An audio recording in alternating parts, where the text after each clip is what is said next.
Selamat pagi Ibu, salve, salam sejahtera untuk kita semua.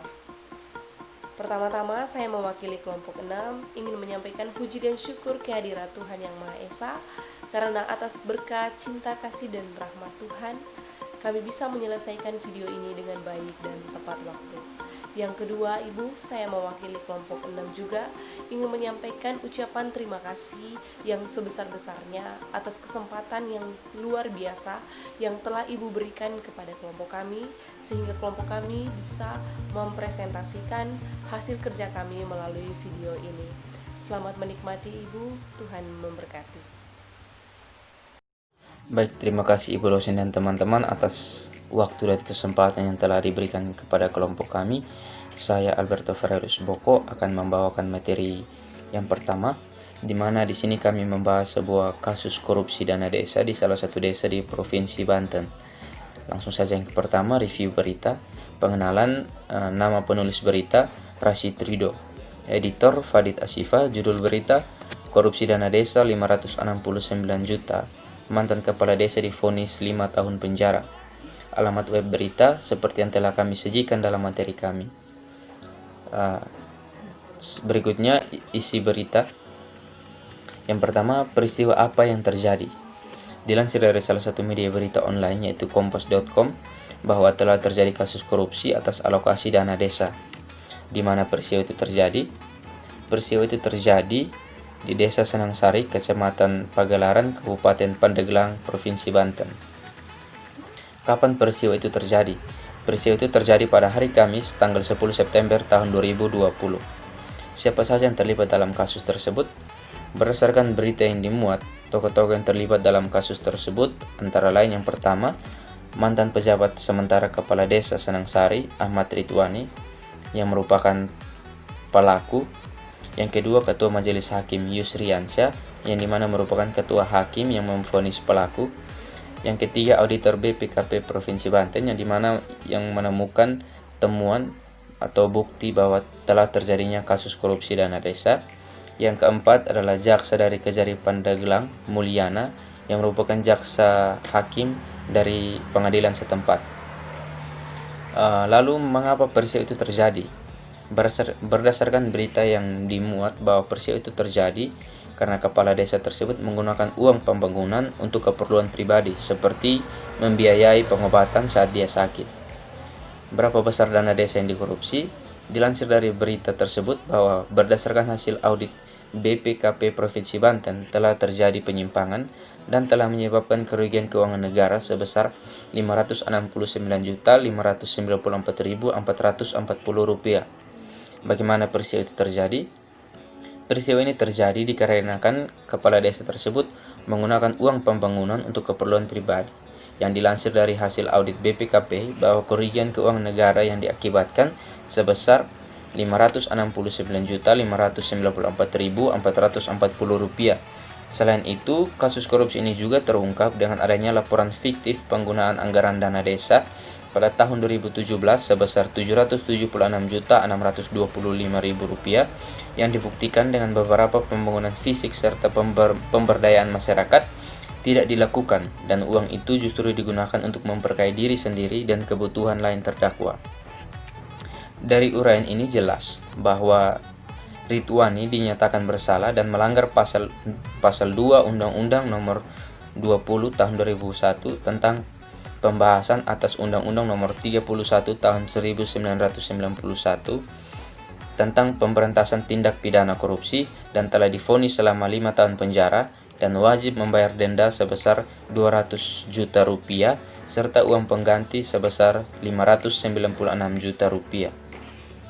Kasus korupsi ini juga terungkap dengan adanya laporan fiktif penggunaan anggaran dana desa pada tahun 2017 sebesar Rp776.625.000 yang dibuktikan dengan beberapa pembangunan fisik serta pemberdayaan masyarakat tidak dilakukan, dan uang itu justru digunakan untuk memperkaya diri sendiri dan kebutuhan lain terdakwa. Dari uraian ini jelas bahwa Ridwani dinyatakan bersalah dan melanggar pasal 2 Undang-Undang Nomor 20 Tahun 2001 tentang pembahasan atas Undang-Undang Nomor 31 Tahun 1991 tentang pemberantasan tindak pidana korupsi dan telah divonis selama 5 tahun penjara dan wajib membayar denda sebesar 200 juta rupiah serta uang pengganti sebesar 596 juta rupiah. Baik, selanjutnya adalah bagaimana penyaluran dana desa. Dana desa disalurkan oleh pemerintah kepada kabupaten atau kota. Penyaluran dana desa dilakukan dengan cara pemindah bukuan dari rekening kas umum negara ke rekening kas umum daerah. Kemudian dana desa tersebut disalurkan oleh kabupaten atau kota kepada desa. Penyaluran dana desa kepada desa dilakukan dengan cara pemindah bukuan dari rekening kas umum daerah ke rekening kas daerah. Tahapan penyaluran dana desa dibagi menjadi 2 tahap. Yang pertama, tahap 1 pada bulan Maret sebesar 60% dan tahap kedua pada bulan Agustus sebesar 40%. Penyaluran dana desa dari RKUD ke RKD dilaksanakan oleh bupati atau wali kota. Penyaluran dana desa dari RKUD ke RKD ini dilakukan setelah bupati atau wali kota menerima yang pertama, peraturan desa mengenai APBD desa. Yang kedua adalah laporan realisasi penggunaan dana desa 1 tahun anggaran sebelumnya. Yang berikut adalah pengawasan dana desa. Bagaimana pengawasan dana desa dilakukan? Pemerintah pusat melakukan pemantauan dan evaluasi atas pengalokasian, penyaluran, penggunaan, dan pelaporan dana desa. Pemantauan ini dilakukan terhadap yang pertama, penerbitan peraturan bupati atau wali kota mengenai tata cara pembagian dan penetapan besaran dana desa. Yang kedua adalah penyaluran dana desa dari RKUD ke RKD. Yang ketiga adalah penyampaian laporan realisasi penyaluran dan konsolidasi penggunaan dana desa. Dan yang terakhir adalah sisa dana desa dari periode sebelumnya. Sedangkan evaluasi dilakukan terhadap yang pertama, perhitungan pembagian besaran dana desa setiap desa oleh kabupaten dan kota. Yang kedua adalah realisasi penggunaan dana desa tersebut. Baik, terima kasih atas waktu dan kesempatan yang telah diberikan. Sebelum saya memulai presentasi, saya akan memperkenalkan diri terlebih dahulu. Nama saya Maria Celestina Bule. Saya akan memaparkan materi tentang peraturan mengenai penyalahgunaan dana desa. Dana desa diatur dalam Peraturan Pemerintah Nomor 60 Tahun 2014 tentang dana desa yang bersumber dari anggaran pendapatan dan belanja negara sebagaimana yang telah diubah dengan Peraturan Pemerintah Nomor 22 Tahun 2015 dan terakhir diubah dengan Peraturan Pemerintah Nomor 8 Tahun 2016 tentang dana desa yang bersumber dari anggaran pendapatan dan belanja negara. Alokasi dana desa diatur dalam Peraturan Pemerintah Pasal 1 Ayat 9 Nomor 47 Tahun 2015 tentang perubahan atas Peraturan Pemerintah Nomor 43 Tahun 2014 tentang Peraturan Pelaksanaan Undang-Undang Nomor 6 Tahun 2014 tentang Desa. Yang dimaksud dengan alokasi dana desa atau ADD adalah dana perimbangan yang diterima kabupaten atau kota dalam anggaran pendapatan dan belanja daerah kabupaten atau kota setelah dikurangi dana alokasi khusus atau DAK. Jika perangkat desa menyalahgunakan alokasi dana desa, maka dikenai sanksi Undang-Undang Nomor 20 Tahun 2001 Pasal 2 sebagaimana yang diubah dari Undang-Undang Nomor 31 Tahun 1999. Di Undang-Undang Nomor 31 Tahun 1999 itu berbunyi, setiap orang yang secara melawan hukum memperkaya diri sendiri atau orang lain yang suatu korporasi yang dapat merugikan keuangan negara atau perekonomian negara dipidana dengan pidana penjara seumur hidup atau pidana penjara paling singkat 4 tahun dan paling lama 20 tahun dan denda paling sedikit 200 juta rupiah dan paling banyak 1 miliar rupiah. Sementara dalam Undang-Undang Nomor 20 Tahun 2001 Pasal 2 berbunyi, setiap orang yang secara melawan hukum melakukan perbuatan memperkaya diri sendiri atau orang lain atau suatu korporasi yang dapat merugikan keuangan negara atau perekonomian negara dipidana dengan pidana penjara minimal 4 tahun dan maksimal 20 tahun dengan denda paling sedikit 200 juta rupiah dan paling banyak 1 miliar rupiah. Yang berikut hubungan berita dengan teori pada akuntansi sektor publik akan dijelaskan oleh teman Desi. Selamat pagi Ibu, terima kasih untuk waktu dan kesempatan yang telah diberikan kepada saya. Perkenalkan, nama lengkap saya Francisca Desi Purnamasari, NIM 1810271. Di sini saya akan melanjutkan presentasi dari teman-teman saya, yaitu pada bagian saya akan menjelaskan terkait hubungan dari berita yang kami paparkan dengan teori di dalam akuntansi sektor publik. Baik, terima kasih Ibu. Di sini saya akan menjelaskan materi saya yang pertama terkait hubungan antara teori akuntansi sektor publik dengan berita yang sudah dipaparkan oleh teman saya pada bagian pertama. Di sini yang pertama-tama saya ingin memberikan kesimpulan berdasarkan pandangan saya terkait berita yang sudah dipaparkan.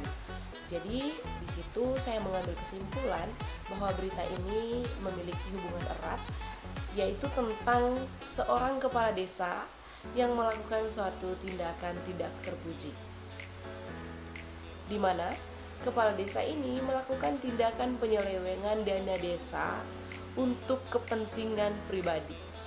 Padahal dana tersebut sudah dianggarkan untuk pembangunan infrastruktur desa dan juga untuk pemberdayaan masyarakat desa. Dari kasus tersebut, saya menemukan beberapa teori-teori dari akuntansi sektor publik yang memiliki hubungan erat dengan kasus tersebut.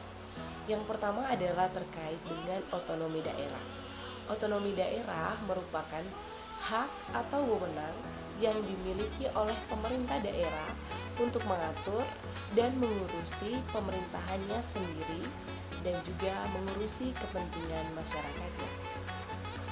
Di dalam otonomi daerah itu sendiri diatur juga terkait dengan undang-undang tentang pemerintah daerah, yaitu Undang-Undang Nomor 32 Tahun 2004, di mana pemerintah daerah diartikan sebagai penyelenggaraan urusan pemerintahan oleh pemerintah dan DPRD berdasarkan asas dan prinsip otonomi daerah dan berdasarkan Undang-Undang Negara Kesatuan Republik Indonesia. Selain itu juga dijelaskan terkait dengan Undang-Undang Nomor 6 Tahun 2014, yaitu undang-undang ini berbicara tentang desa. Desa merupakan kesatuan masyarakat umum yang memiliki batas wilayah berwenang untuk mengatur dan mengurusi sendiri pemerintahannya berdasarkan pada hak-hak asal-usul dan hak tradisional yang diakui dan dihormati dalam sistem pemerintahan Negara Kesatuan Republik Indonesia. Yang ketiga, saya akan menjelaskan terkait dengan pemerintah desa. Pemerintah desa itu merupakan kepala desa atau yang disebut dengan nama lain yang dibantu oleh perangkat desa untuk urusan penyelenggaraan di dalam pemerintahan desa itu sendiri. Baik Ibu, yang kedua saya akan menjelaskan terkait dengan dua teori yang memiliki hubungan yang erat dengan berita tadi, yaitu terkait dengan teori agensi dan juga teori akuntabilitas. Baik, yang pertama berbicara soal teori agensi, di mana teori agensi ini memiliki pengertian yaitu merupakan suatu teori yang menyatakan tentang hubungan kontraktual antara pihak prinsipal dan pihak agen. Di mana apa yang dimaksud dengan pihak prinsipal? Pihak prinsipal adalah pihak yang memberikan mandat kepada pihak agen untuk melakukan seluruh kegiatan yang mengatasnamakan pihak prinsipal dengan kapasitas untuk pengambilan keputusan. Dari teori ini, tanpa kita sadari, teori ini sudah menjalar di dalam pemerintahan pada saat ini. Mengapa saya berbicara seperti itu? Karena di sini saya mengambil contoh konkret, yaitu hubungan antara pemerintah dan rakyat. Di mana rakyat di sini dia bisa menjadi prinsipal dan pemerintah bisa menjadi agen. Karena apa? Pemerintah dipilih oleh rakyat, baik itu pemerintah pusat atau pemerintah daerah, bahkan kepala desa itu sendiri. itu dipilih oleh rakyat, di mana rakyat memiliki harapan bahwa dengan dipilihnya pemerintah tersebut, maka segala harapan mereka dapat tercapai. Begitu juga pemerintah. Pemerintah seharusnya ketika sudah terpilih, pemerintah tersebut harus bisa untuk bertanggung jawab. Akan tetapi hal ini berbeda, berbanding terbalik dengan kasus yang kami dapatkan. Bahwa di mana di sini seorang kepala desa melakukan tindakan tidak terpuji, yaitu melakukan penyelewengan dana desa, yang merupakan tindakan yang tidak mencerminkan seorang agen yang baik. Oleh karena itu, mengapa saya mengambil teori ini? Karena saya melihat bahwa antara teori ini cocok antara kepala desa dengan rakyat. Oleh karena itu, untuk kasus tersebut, untuk aturan yang sudah ditetapkan, yaitu yang sudah dijelaskan oleh teman-teman saya, di mana dalam aturan tersebut, yaitu pasal 2 Undang-Undang Nomor 20 Tahun 2001, itu menjelaskan bahwa terkait dengan tindakan pidana korupsi, di mana untuk seseorang yang melakukan tindakan untuk mementingkan diri sendiri, itu akan dipenjara selama 4 tahun, paling kurang 4 tahun sampai beberapa tahun. Sehingga pada berita tersebut benar bahwa akan dipenjarakan 5 tahun dan juga ada beberapa case yang harus diberikan. Seperti itu. Kemudian yang kedua, di mana di dalam Undang-Undang Nomor 71 Tahun 2010 itu dijelaskan terkait akuntabilitas.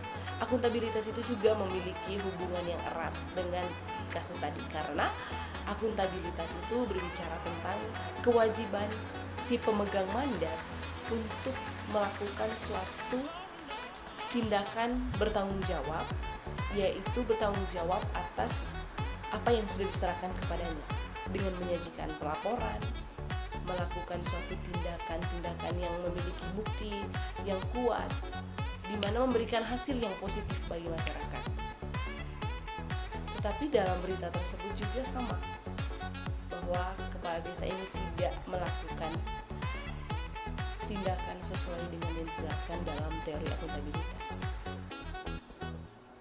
Oleh karena itu, secara garis besar, kepala desa ini memiliki hubungan dengan teori akuntabilitas, di mana kepala desa perlu sadar bahwa dia harus memiliki akuntabilitas. Tetapi di sini kasusnya adalah dia berbanding terbalik dengan apa yang sebenarnya harus dia lakukan.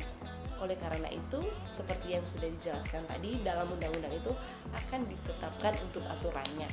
Lebih lanjutnya, dia dipenjara selama 5 tahun dan juga ada beberapa case tunai yang harus dia berikan.